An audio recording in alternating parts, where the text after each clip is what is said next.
If you hold a statically charged pipe next to a falling stream of top water, the water physically reaches for it.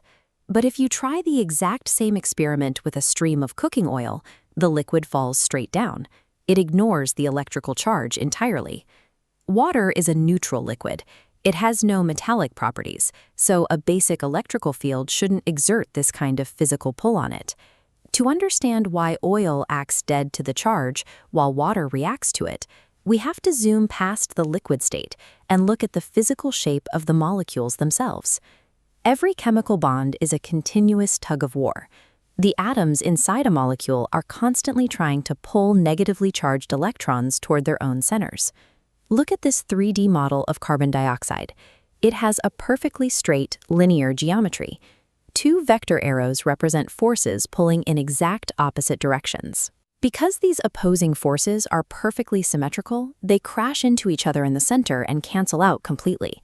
Chemists refer to this balanced state as having a net dipole of 0.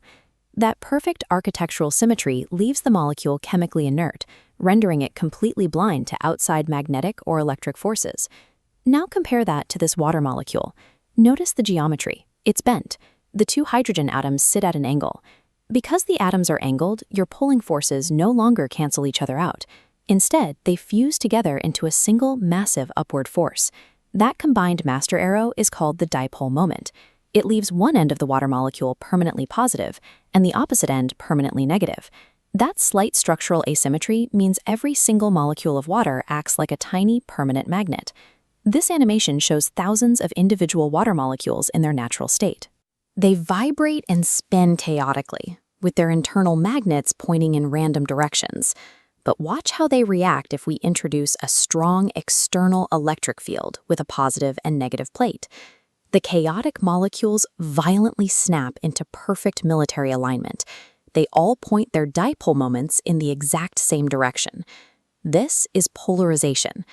This microscopic alignment is the exact mechanical phenomenon that powers one of the most common appliances in human history.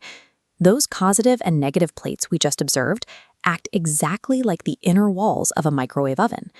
By figuring out how to manipulate that tiny dipole moment, engineers developed a way to generate extreme heat without a flame. This diagram shows the core mechanism: a microwave blast radiation at 2.4 gigahertz, an electric wave that rapidly alternates between positive and negative. The water molecules violently flip 180 degrees back and forth to stay aligned with the shifting wave.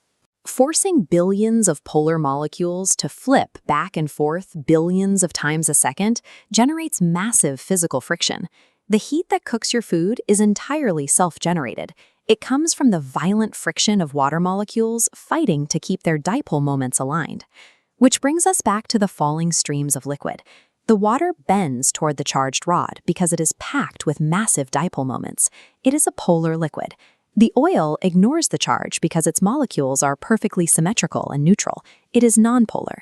The microscopic geometry of a molecule acts as an invisible ruler. It dictates exactly how every single liquid behaves, sorting the entire physical world into strictly polar or nonpolar.